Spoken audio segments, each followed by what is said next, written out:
Le contexte à Port-au-Prince, c'est déjà un contexte très violent depuis plusieurs années. Et depuis le 28 février, la semaine dernière, on assiste à une explosion de violence inédite.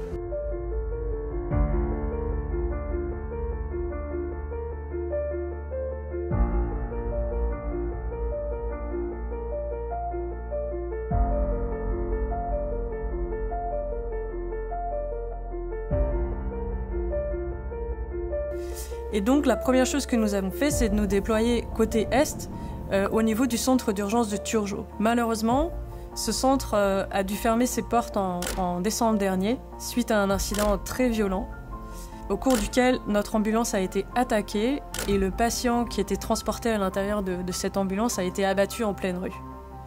Mais face à la situation actuelle, à cette explosion des besoins médicaux et du nombre de victimes, on a décidé de rouvrir ce centre et il ouvre aujourd'hui 6 mars.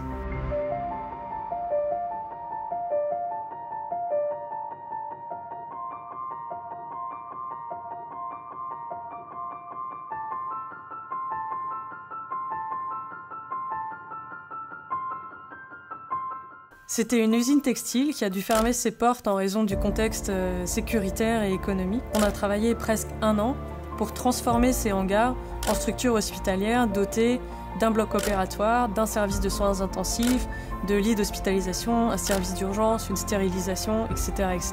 Ça a été, au niveau logistique, un défi assez important. C'est à la fois le pire moment et le meilleur moment pour nous d'ouvrir ce centre.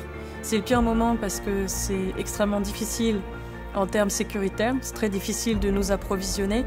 Et d'un autre côté, c'est un bon moment pour ouvrir ce centre parce que les soins qu'on offre sont évidemment plus utiles que jamais.